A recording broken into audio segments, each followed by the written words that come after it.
अहिले हामी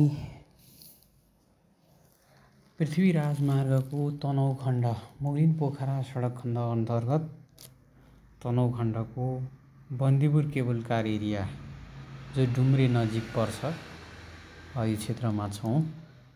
सार्वजनिक यातायातमा यात्रा गर्ने क्रममा आबुखैरेनीबाट डुम्रे आउने क्रममा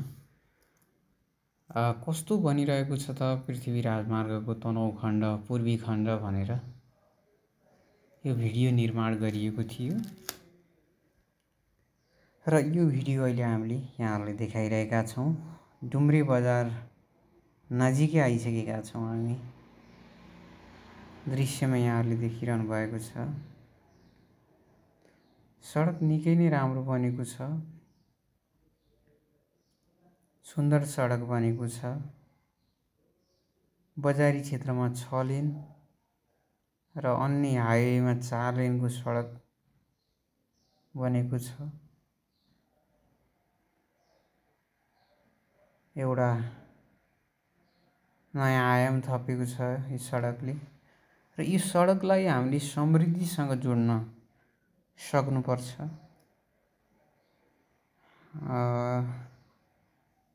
डुम्रे बजार नजिकै आइसकेका छौँ हामी।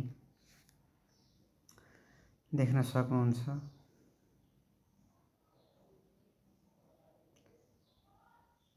डुम्रे बजार हामी प्रवेश गर्यौँ। तनहुँको पुरानो बजार हो यो बजार यहाँबाट डुम्रे बजारबाट 4वटा जिल्ला तनहुँसहित 3टा अन्य 3टा जिल्ला सिमाना भएर जान सकिन्छ, जस्तो लमजुङ, गोर्खा र मनाङ। 3 जिल्ला यो डुम्रेबाट हामी जान्छौँ। यो निकै नै उत्कृष्ट स्थान पनि हो।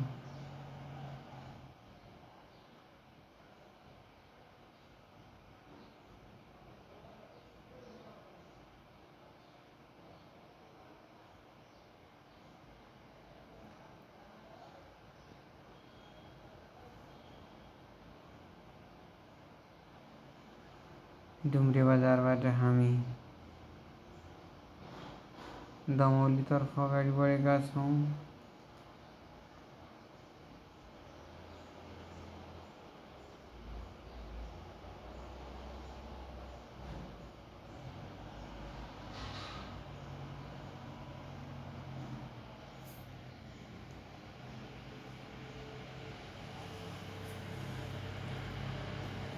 युरोप जस्तै बनेको छ सडक। युरोपभन्दा कमी देखिएको छैन। यसलाई हामीले पर्यटनसँग जोड्न यो हाइवे एउटा आकर्षक गन्तव्य हुन्छ। पोखरामा पर्यटक जानका लागि निकै सहज भएको छ मोगलिनबाट आबुखैरेनीबाट र बन्दीपुर जान, त्यस्तै दमौली आउन, व्यासगुफा आउन, मानुङकोट आउनको लागि पनि यो मार्गले निकै नै सहयोग गरेको छ। 2-3 वर्षको अवधिमा निकै नै धुलो धुवाँमा बस्नुपर्ने बाध्यता, निकै नै ढिलो सवारीहरू रोकिनुपर्ने अवस्था थियो भने अहिले निकै नै सहज भएको छ। यसले दुर्घटना चाहिँ केही बढाएको हो कि भन्ने पनि देखिएको छ।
यो रिमालनी एरिया हो। हामी नाला रिमालनी एरियामा छौँ अहिले। गाडीको रफ्तारहरू बढिरहेका छन्।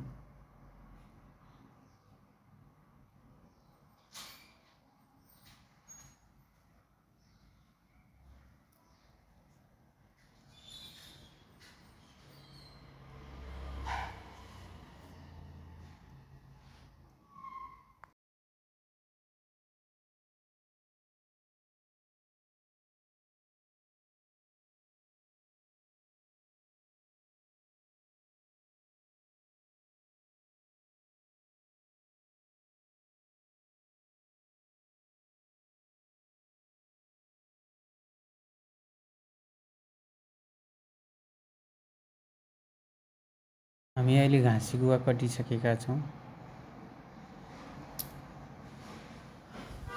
घाँसी गुवा कटेर हामी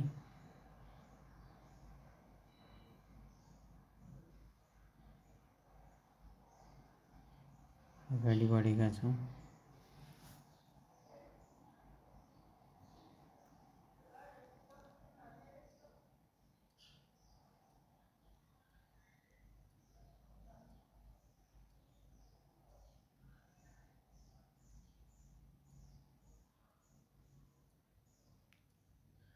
अमरेनीको एरिया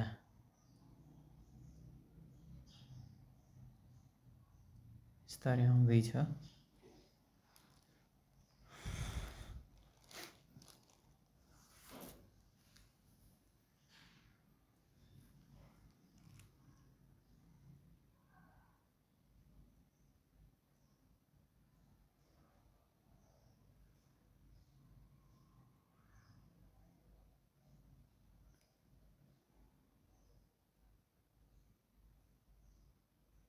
अमरेनी एरियामा छौँ।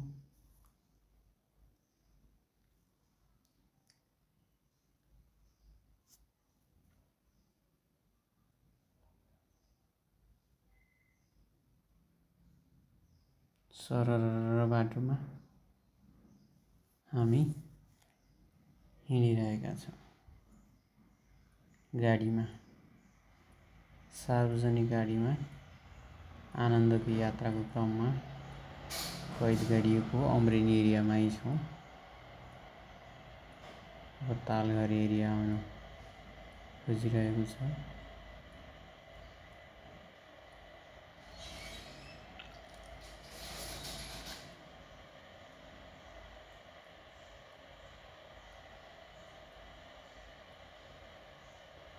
टी गाउँ जाने बाटो यहाँबाट छुटिन्छ।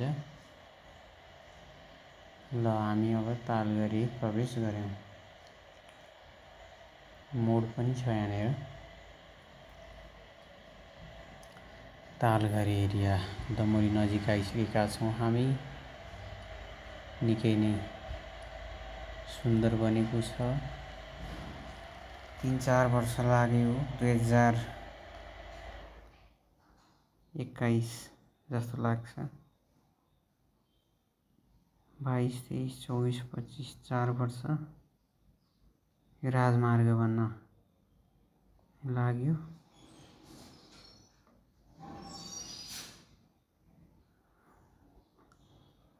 तालघरी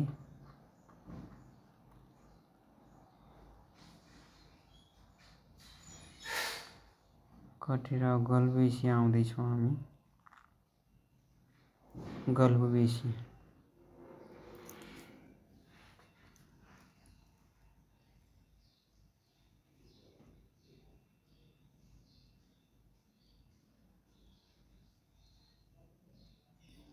हामी देख्न सक्छौँ गल्बेसी दमोलीको नजिक नजिक आइसकेका छौँ।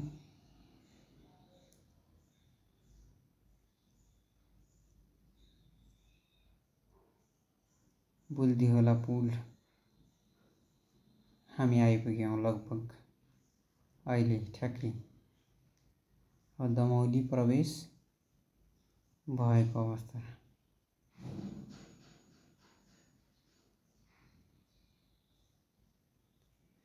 दमौलीमा नि सडक बन्ने क्रममा नै छ, भ्याइसकेको छैन।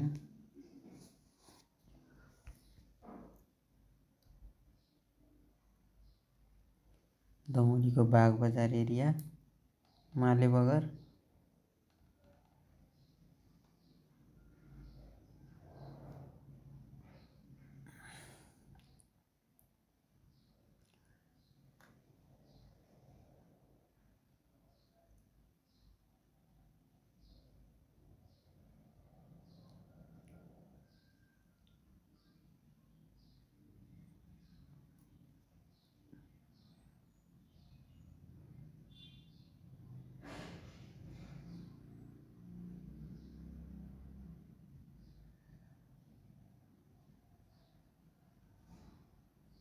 दमौली बजारको मालेबगर एरियामा छौँ। बागबजार नि भन्छ यसलाई।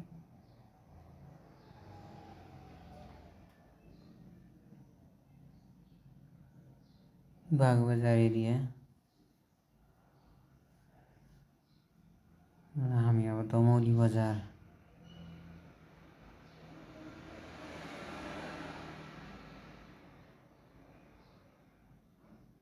आइपुगिसक्यौँ।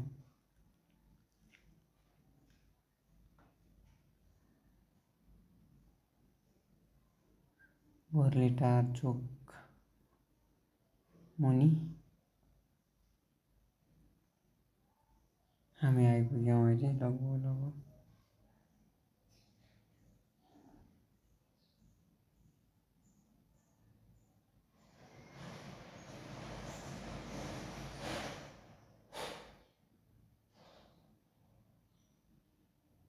यता सडक निर्माण क्रममा धुलो नै छ।